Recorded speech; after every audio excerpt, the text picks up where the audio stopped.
Kim Daeho stood at the observation deck of the New Seoul Colony Administration Building and watched the morning sun rise over the vast rice fields that stretched to the horizon. The golden light made the water in the paddies shine like mirrors, and he could see the small figures of human farmers already working alongside their Zenthari partners. The blue-skinned aliens moved through the shallow water with their long legs, while the humans checked the automated systems that kept the crops healthy. On 3 years ago, Daeho had been a colonel in Earth's military, but now he was the colonial administrator of the most successful human settlement outside the home system.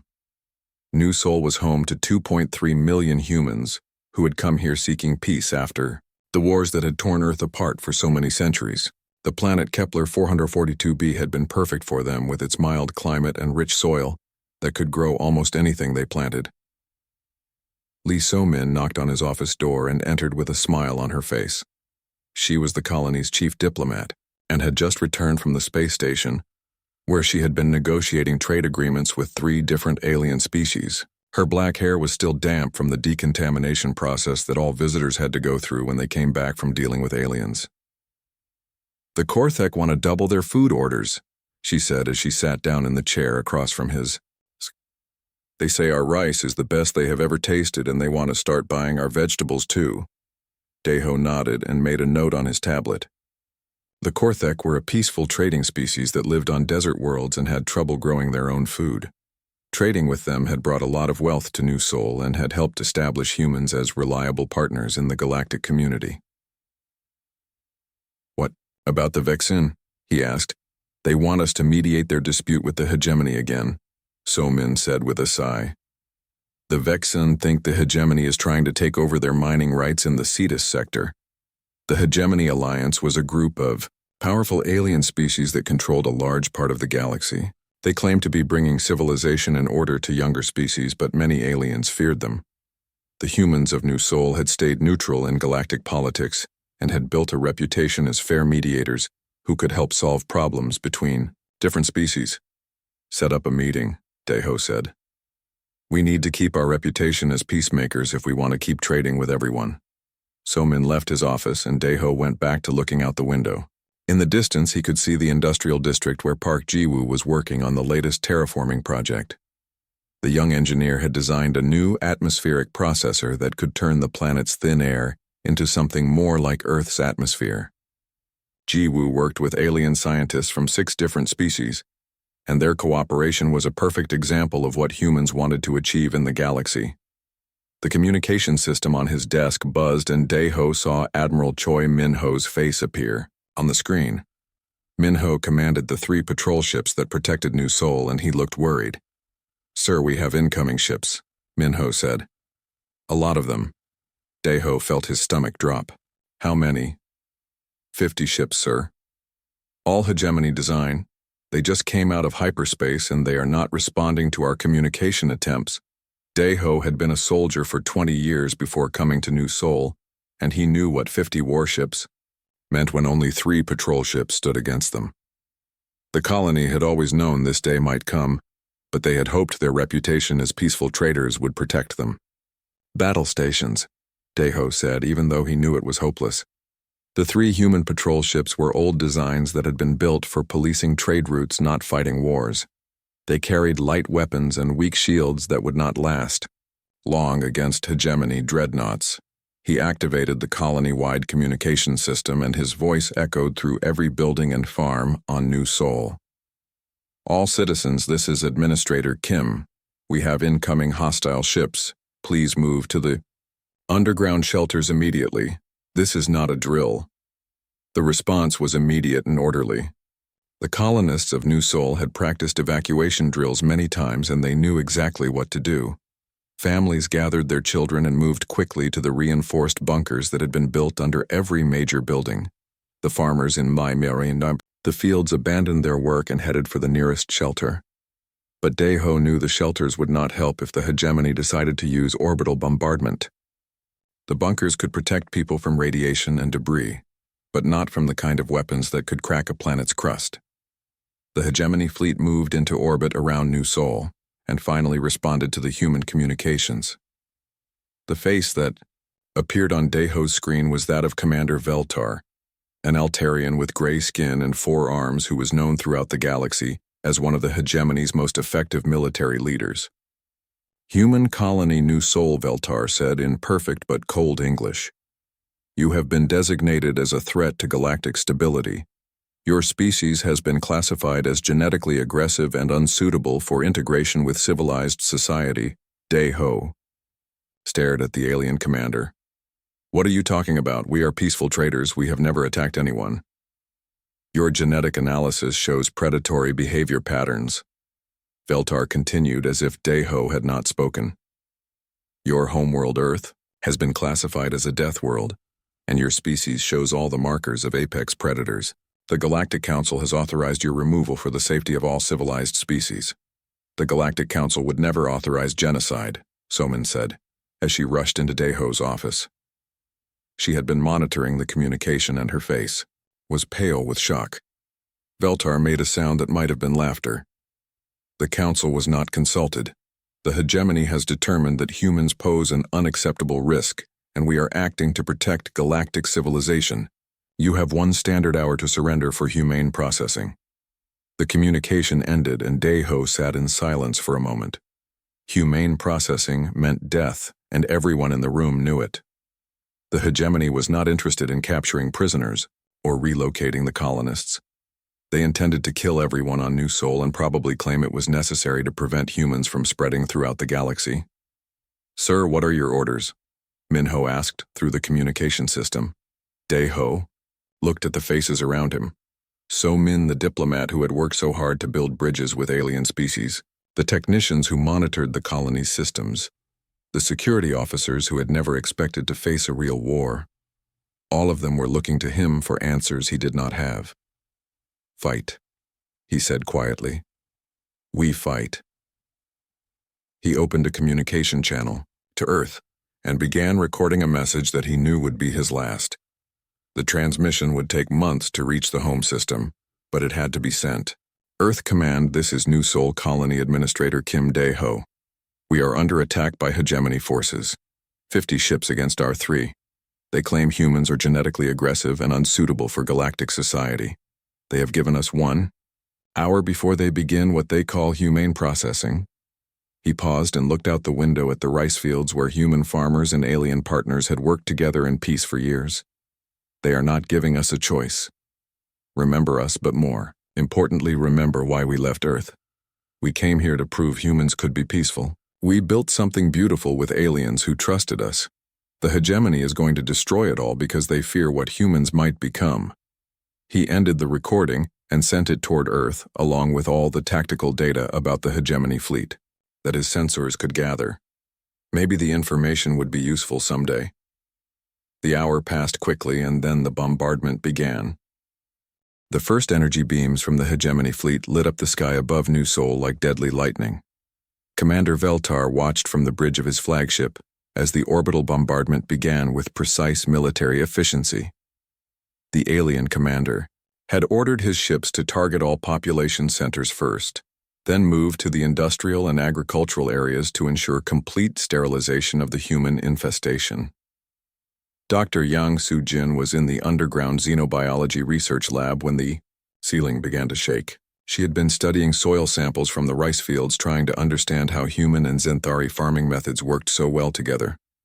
The lab was deep underground and built to survive earthquakes, but the bombardment from space was unlike anything the designers had planned for. "Everyone get away from the walls," she shouted to her research team as dust began falling from the ceiling. The lab had been designed as a secure facility for studying potentially dangerous alien organisms, and it had thick walls and independent life support systems. If anywhere could survive an orbital attack, it would be here.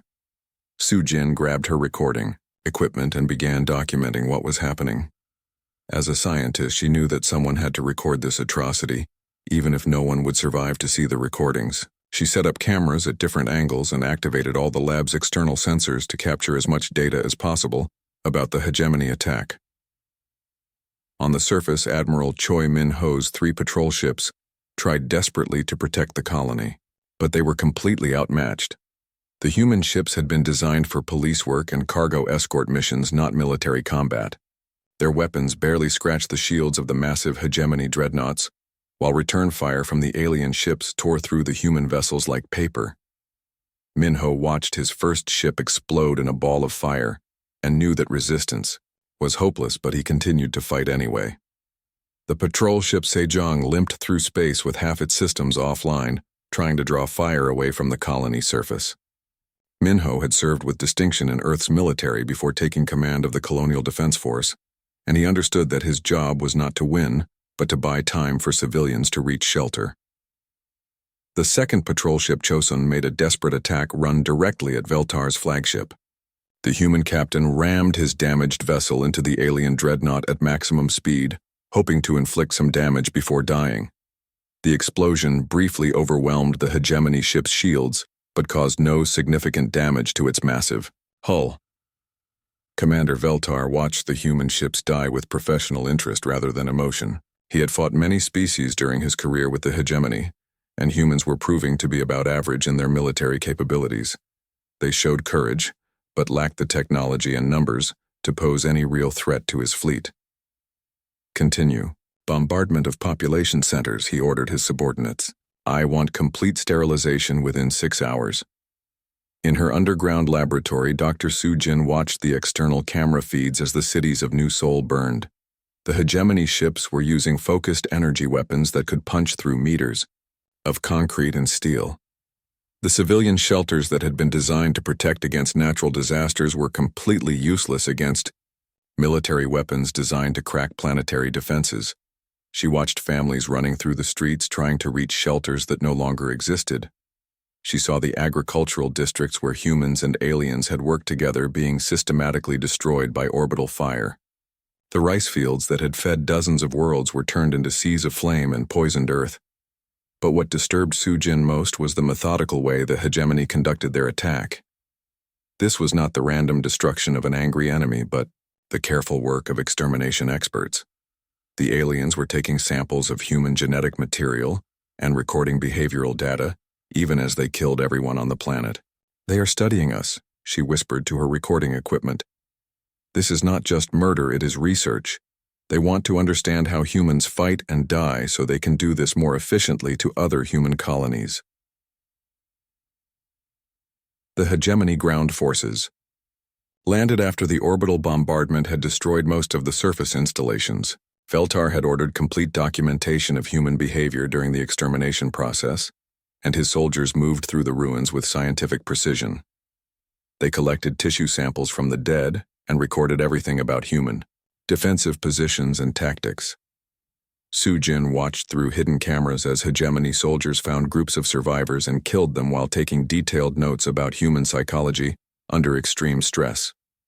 The aliens seemed particularly interested in how humans continued to fight, even when they knew death was certain, and how they protected their children, even at the cost of their own lives. Subject species shows irrational attachment to offspring and non-productive individuals. One alien researcher dictated to his recording device as he examined a human family that had died trying to protect their elderly grandfather. This behavior pattern suggests dangerous emotional instability that could lead to unpredictable responses to hegemony authority. After 6 hours, the bombardment stopped, and Commander Veltar's fleet prepared to depart. The alien commander was satisfied that New Seoul had been completely sterilized, and that his researchers had gathered enough data about human behavior to write comprehensive reports for the Hegemony War College. But Dr. Sujin was still alive in her deep underground laboratory along with 12 other survivors. The research facility's independent power source and air recycling systems had kept them alive through the bombardment, and the Hegemony ground forces had not detected the hidden lab. Sujin spent the next 3 days reviewing all the sensor data and camera recordings she had gathered during the attack. What she found was even more disturbing than the massacre itself. The Hegemony forces had been celebrating their successful extermination mission. They had been laughing and congratulating each other on their efficient pest control operation. They do not see this as war, she recorded in her final message. To them, this was sanitation. They killed 2.3 million humans the same way someone would spray insects. We were not enemies. We were vermin to be eliminated. Meanwhile, On Earth, General Han Tai-jun received Administrator Kim Dae-ho's final transmission, along with all the tactical data about the hegemony fleet. The message had taken 4 months to travel from New Seoul to Earth through the hyperspace relay network, and by the time it arrived, the massacre was already ancient history to the rest of the galaxy. But for Earth, it was the moment everything changed. General Han had fought in the resource wars that had torn Earth apart for decades before humanity finally learned to cooperate and venture into space. He had seen what humans were capable of when they stopped trying to be civilized, and he had hoped those days were over forever. He called President Lim Da-un immediately, and within hours every major leader on Earth had seen Dae-ho's message. The reaction was swift and unanimous in a way that had not been seen since the planet was threatened by the asteroid impact crisis 50 years earlier. President Lim convened an emergency session of the Unified Earth Council, and for the first time in over a century, the war archives were unsealed. Ancient military protocols and weapon designs that had been buried after humanity's civilizing reforms were brought back to light. Technologies and strategies that had been banned as too brutal for civilized warfare were dusted off and updated with modern science. The hegemony wanted to see why Earth is classified as a death world, President Lim said to the assembled leaders. We spent decades trying to show them we could be better than our origins. We built peaceful colonies and traded fairly with alien species. We mediated their disputes and fed their hungry worlds. She paused and looked around the room at the faces of people who remembered what humanity had been like before it learned restraint. They chose genocide. Now we stop being civilized. The response went out through every communication network in the galaxy simultaneously. It was not sent through diplomatic channels or military command structures, but broadcast on every frequency that could reach alien worlds.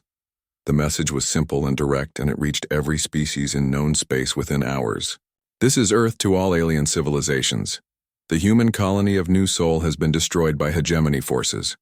2.3 million civilians have been murdered in what the hegemony calls pest control. You wanted to see why Earth is classified as a death world. We tried to show you we could be better than our origins. You chose genocide. Now we stop being civilized. The galaxy received Earth's declaration with confusion and some amusement. Humans were known as traders and farmers, not warriors. Their military was small, and their technology seemed primitive compared to the great powers like the hegemony. Most alien civilizations assumed the message was just the grief of a minor species that had lost a colony. They would learn otherwise very soon. 6 months after the massacre at New Seoul, the galaxy began to understand that humanity's message had not been empty words.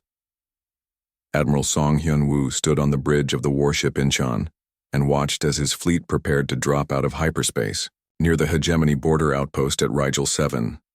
The ship around him looked nothing like the civilian cargo hauler it had pretended to be for the past 15 years.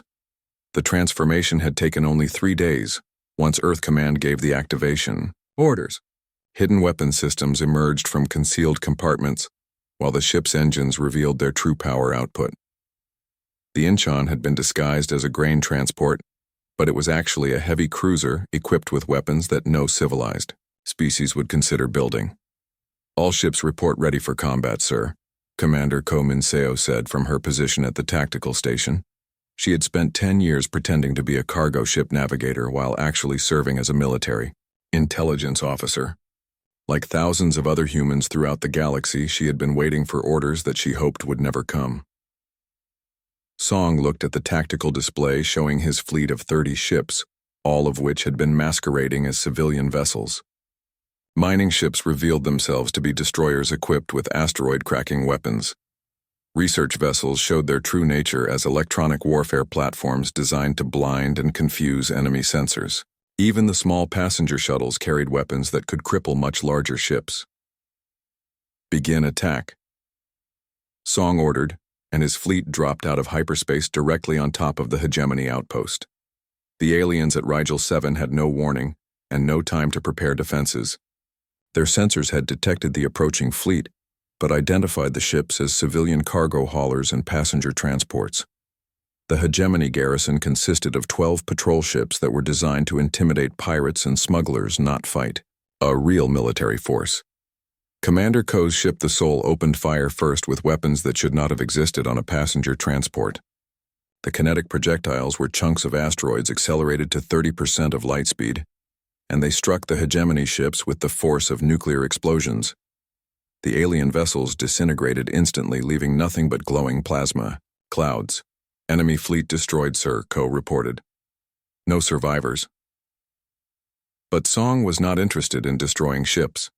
He wanted information and prisoners who could tell him about hegemony military capabilities and plans. His Marines boarded the orbital station before its automated defenses could respond and captured the alien commanders who had been overseeing operations in this sector. The interrogation revealed something that shocked even the veteran human military officers. The attack on New Sol had not been an isolated incident but part of a systematic program to eliminate what the hegemony called problem species. Humans were just one of 17 different civilizations that had been marked for extermination. Over the past century, they have been conducting genocide for decades, Song reported to Earth Command. The Vexene mining colonies were wiped out last year. The Korthek home system was sterilized 3 years ago. They told the galaxy these species had suffered natural disasters or plague outbreaks. The information spread quickly through Earth's intelligence networks and revealed the scope of hegemony crimes. The aliens who had destroyed New Sol were not responding to human aggression, but continuing a long campaign of species elimination that had been hidden from the galactic community. Dr. Bae Jun-ho was one of the military scientists who had been brought out of retirement when Earth unsealed its war archives. He had spent 40 years studying conflict patterns on Earth's surface where every form of life was engaged in constant warfare for survival. His expertise in Deathworld combat doctrine was now being applied to interstellar warfare. The hegemony fights like prey animals, he explained to a group of Galactic Council observers who had demanded to know how humans were defeating supposedly superior alien forces. They use superior numbers and advanced technology to overwhelm enemies, but they have no experience with predator species. The council representatives were horrified by his casual analysis of their military capabilities. These were civilized species who believed that warfare should follow established rules and protocols. The idea that humans might approach combat the same way Earth's apex predators hunted their prey was disturbing to aliens who had evolved on peaceful worlds. Your ships fight while damaged, one council observer said with obvious confusion. Our analysis shows human vessels continuing combat operations even after losing primary systems. This is not rational behavior. Bae smiled in a way that made the alien observers uncomfortable. Every human combat doctrine assumes fighting while injured, outnumbered, and with failing equipment. That was daily life on Earth for millions of years. We do not expect our weapons to work perfectly, or our ships to remain undamaged. We expect everything to go wrong and we plan accordingly. The hegemony's first major fleet action against human forces demonstrated exactly what he meant. Commander Veltar led a task force of 200 ships to what he believed was a small human mining operation in the asteroid belt around Wolf 359. Intelligence reports indicated the humans had only a dozen mining ships and perhaps a small escort force. Instead, his fleet found itself facing Admiral Song's reformed battle group, which had been waiting in ambush among the asteroids for 3 weeks. The human ships attacked from impossible angles using the asteroids themselves as weapons and shields. Chunks of rock accelerated to tremendous speeds, smashed through hegemony formations, while human vessels darted between the debris like predatory fish. Enemy tactics do not conform to standard engagement protocols, Veltar reported to his superiors, as his fleet was systematically destroyed around him. Human ships ignore conventional formation patterns and appear willing to accept damage levels that would disable our vessels. The Soul took direct hits from hegemony energy weapons that melted through her armor and destroyed half her weapon systems, but Commander Ko continued her attack using backup systems and improvised repairs. Her engineering teams worked in spaces filled with toxic smoke and radiation, while the ship shook under enemy fire, but they kept the weapons operational through sheer determination. Hull breach on decks 7 through 12. Her damage control, officer reported. Primary power offline, life support failing in forward sections. Switch to emergency power and seal the damaged decks. KO replied without taking her eyes off the tactical display. Continue attack with remaining weapons. This kind of response was incomprehensible to the hegemony forces who expected damaged ships to withdraw for repairs. Their own vessels were designed with safety systems that would shut down weapons and engines if hull integrity was compromised. The idea that a crew would continue fighting in a ship that was actively falling apart around them seemed like madness. But to humans, it was just another day on the Deathworld. Every piece of human military equipment was designed to operate under conditions that would destroy alien technology. Human crews trained constantly for situations where everything went wrong simultaneously, and they were expected to keep fighting until either victory was achieved or everyone was dead. The battle ended with the complete destruction of Veltar's fleet. The hegemony commander survived only because his ship's emergency systems evacuated him to an escape pod when his flagship was about to explode. He spent 6 hours drifting through space, watching human ships move through the wreckage like scavengers, picking apart the remains of prey. When he was finally rescued by a hegemony patrol, the first thing Veltar said was that humans were not a civilized species but something else entirely. They fight like the stories our ancestors told about the monsters that lived in the dark spaces between stars. They take damage that would kill us, and they seem to enjoy it. His report reached Hegemony High Command within days, and for the first time in their history, the aliens began to understand that they might have made a serious mistake. The species they had dismissed as primitive traders and farmers were revealing themselves to be something far more dangerous. Earth's response to the New Sol massacre was not just military retaliation, but a fundamental change in how humans approached galactic civilization. For decades, they had tried to fit into alien society and follow alien rules. Now they were making their own rules, and the galaxy was learning what happened when a Deathworld species stopped pretending to be civilized. Admiral Song received new orders from Earth Command as his fleet prepared to move deeper into hegemony space. The message was simple and direct, and it would guide human military operations for years to come. No hegemony military force survives contact with human forces. No hegemony leader responsible for genocide survives to see trial.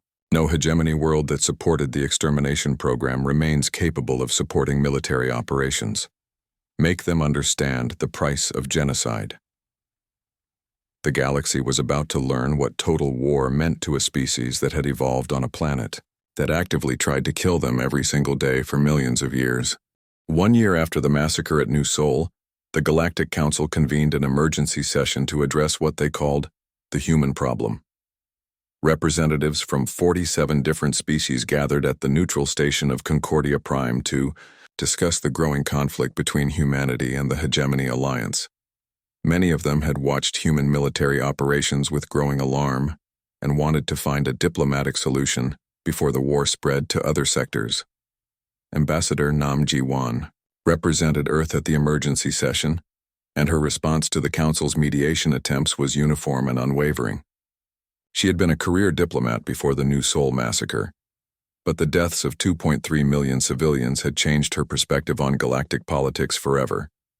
The Galactic Council watched genocide happen and called it internal hegemony affairs, she said to the assembled representatives. You had the power to stop the extermination of New Sol, but you chose to do nothing. You allowed the hegemony to murder children while you discussed trade regulations and territorial boundaries. The council members shifted uncomfortably in their seats. Many of them had indeed known about hegemony extermination programs, but had chosen to ignore them rather than risk conflict with such a powerful alliance. The systematic elimination of smaller species had been considered an unfortunate but acceptable cost of maintaining galactic stability.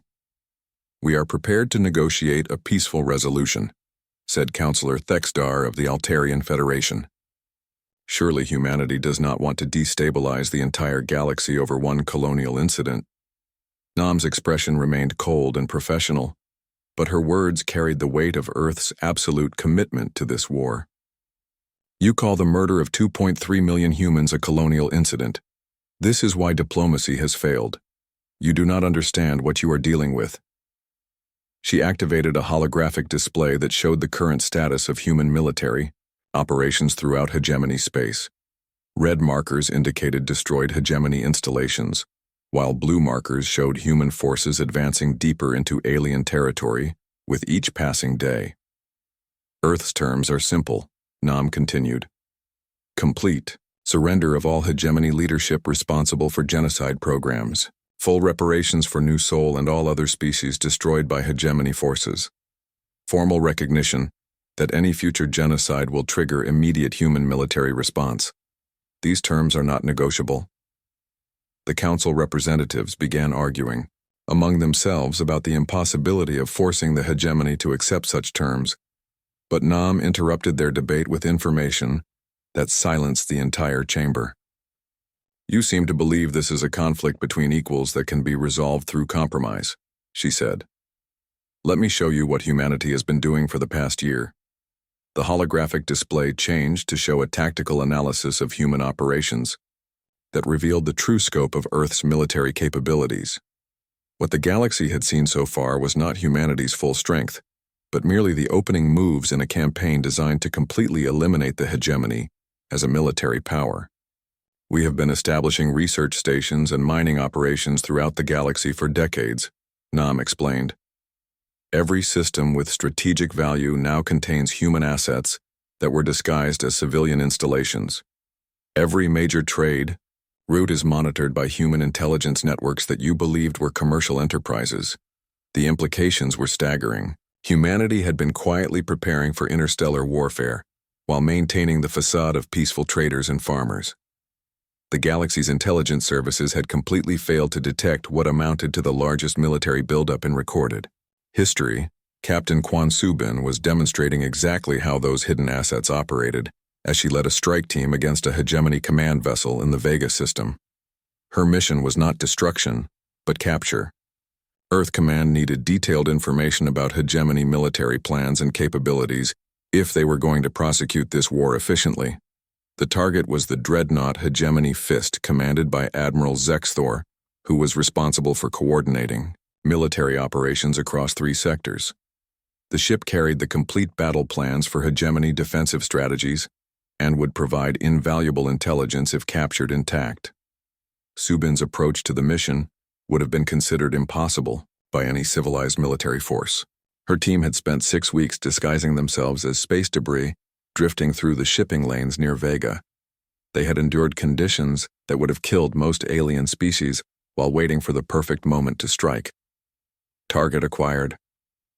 She whispered into her communication system as the hegemony dreadnought approached their position. The massive alien ship was surrounded by an escort fleet of 30 smaller vessels, but Subin had identified a weakness in their formation that could be exploited. Her team activated their concealed thrusters and accelerated toward the enemy ship, while still appearing to be chunks of destroyed metal drifting through space. The hegemony sensors detected no life signs because the humans were using life support systems that operated below alien detection thresholds.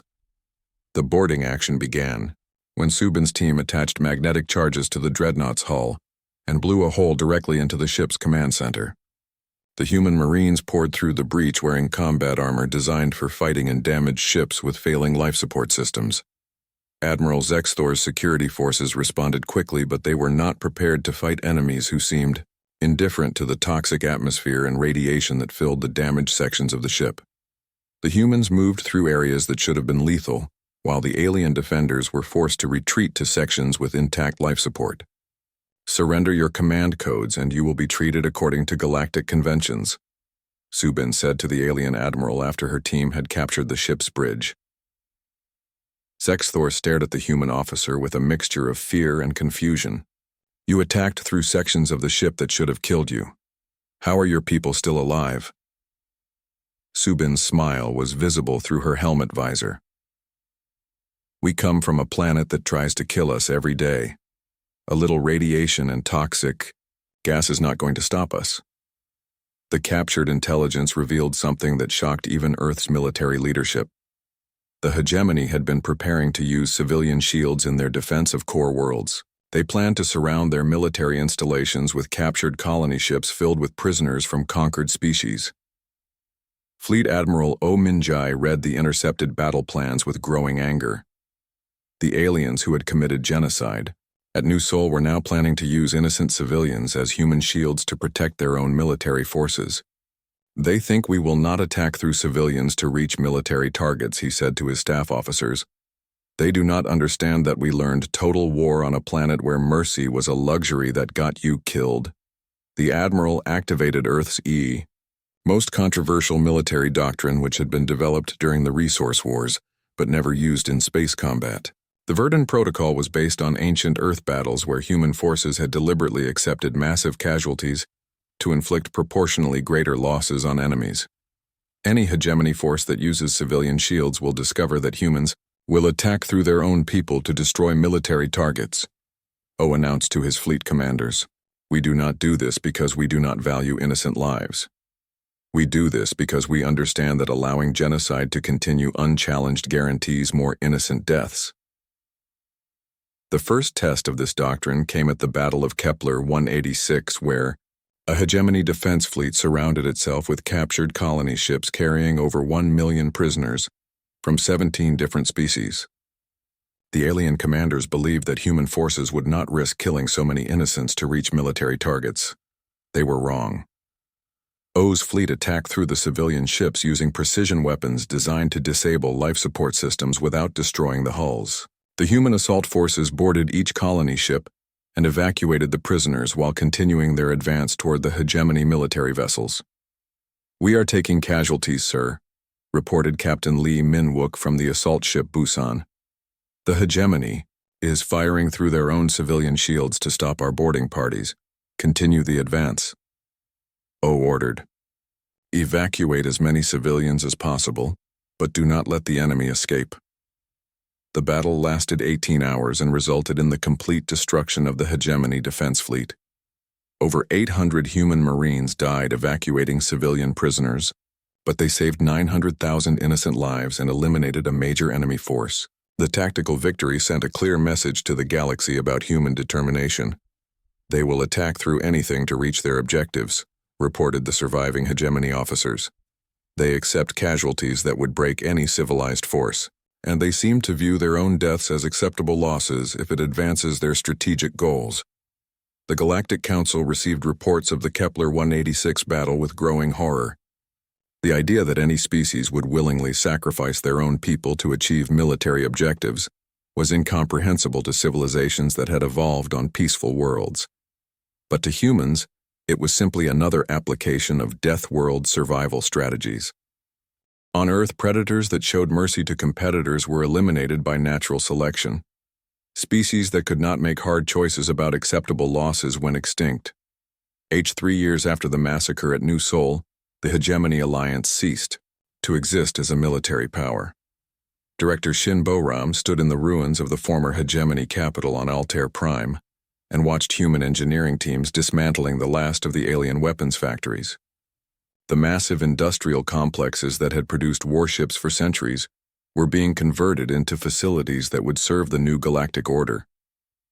The transformation had not come through human conquest, but through internal collapse. As human, fleets demonstrated that the supposedly invincible hegemony could be defeated. Other species throughout the galaxy had risen up against their oppressors. Worlds that had been forced to provide tribute and resources to the hegemony suddenly found the courage to resist when they saw alien dreadnoughts burning in space.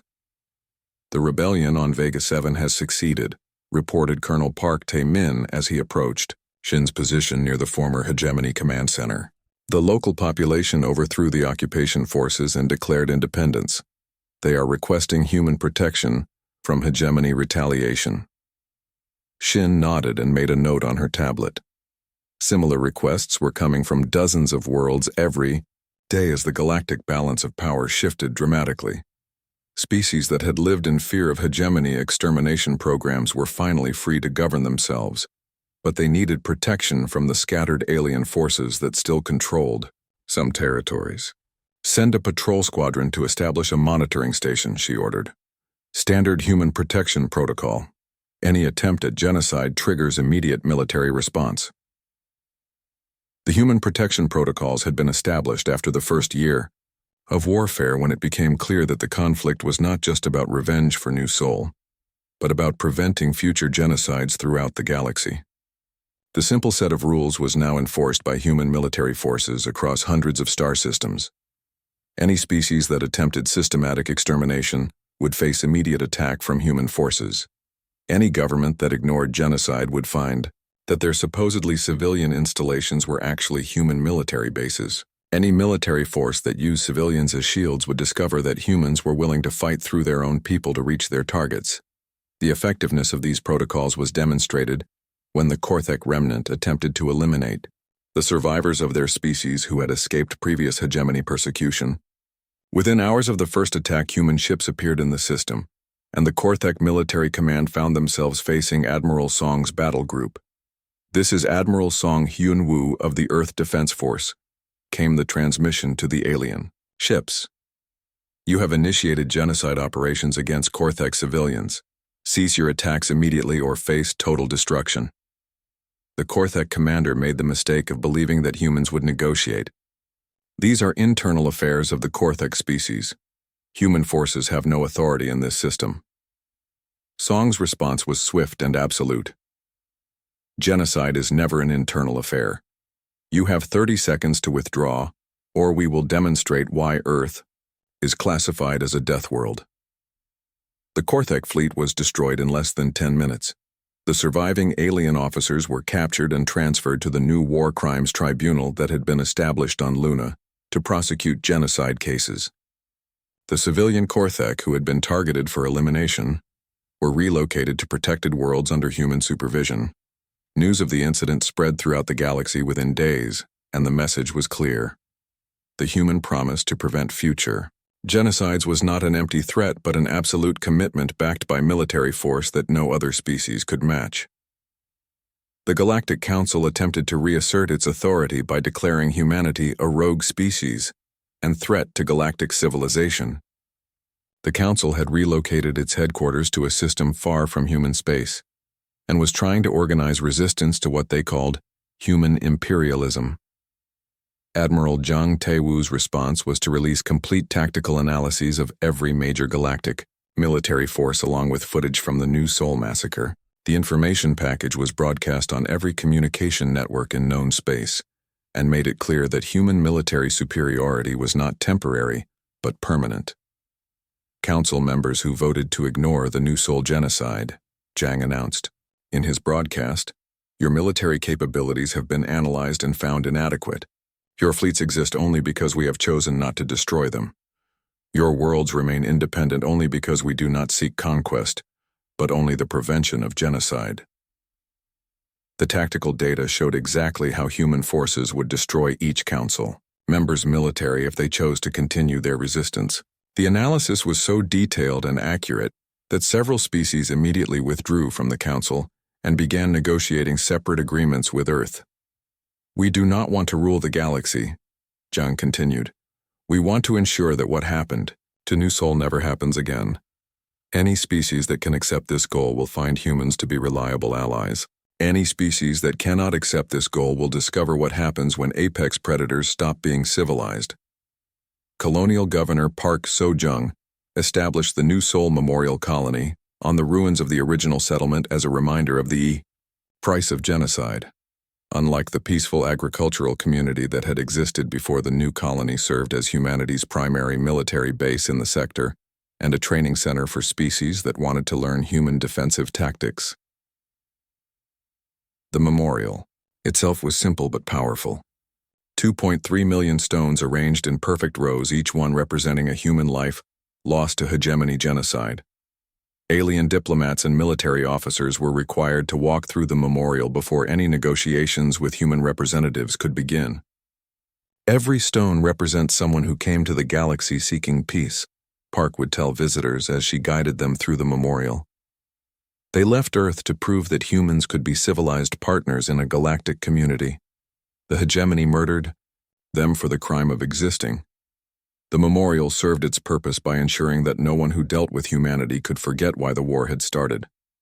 Even alien species who had never supported the hegemony found themselves sobered by the sight of so many markers representing innocent lives lost to systematic extermination.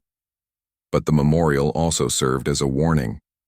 Human military installations surrounded the site and warships patrolled the system continuously. The message was clear to anyone who visited. This was what happened when someone committed genocide against humans, and humanity was prepared to ensure it never happened again. Lee Min-jun was born 2 years after the New Seoul massacre in the first generation of humans, to grow up in a galaxy where their species was feared rather than dismissed. At 8 years old, he was already learning about galactic history and the events that had led to his people's transformation from peaceful traders to apex predators. "Grandmother, why do the aliens fear us so much?" he asked Dr. Yang Soo-jin as they walked through the New Seoul Memorial. Soo-jin was one of the few survivors of the original massacre and had become the memorial's chief historian. "Because we remember what we were like before we learned to be civilized," she replied as she looked out at the rows of stones. "For millions of years, humans survived on a planet that was actively trying to kill us. We learned to be hunters and fighters and killers because anything else meant extinction." Min-jun looked confused. "But we are civilized now. We help other species and protect them from bad people." Soo-jin smiled sadly and knelt down to his level. "Yes, we are civilized now, but we choose to be civilized. The galaxy made us remember what we were like before that choice, and now they have to live with the consequences." She pointed to the human warships that were visible in the sky above them. "We do not want to be the monsters we used to be, but we will become those monsters again if someone tries to kill innocent people the way they killed everyone who lived here. So the aliens are afraid because they know we could hurt them if we wanted to," Min-jun said thoughtfully. "The aliens are afraid because they know we will hurt them if they give us a reason," Soo-jin corrected. "We are not bullies who pick fights with weaker species. We are protectors who will destroy anyone who commits genocide." She stood up and looked out at the memorial stones again. "The galaxy is safer now because everyone knows that humans will respond to genocide with total war. Species that used to kill each other now think twice because they know we are watching." "But what if someone attacks us again?" Min-jun asked. Soo-jin's expression hardened slightly as she remembered the footage she had recorded during the New Seoul massacre. "Then they will discover that we have not forgotten our lessons from the Deathworld. We tried to be civilized and they answered with genocide. Now they know the price of that choice." The conversation was interrupted by an alert from the memorial security system. A small alien delegation was requesting permission to visit the memorial and lay flowers at the monument. Soo-jin checked their identification and saw that they were representatives of the Zenthari species who had worked alongside humans in the original colony. "Permission granted," she said into her communicator. The Zenthari had been allies of humanity before the massacre, and many of them had died defending human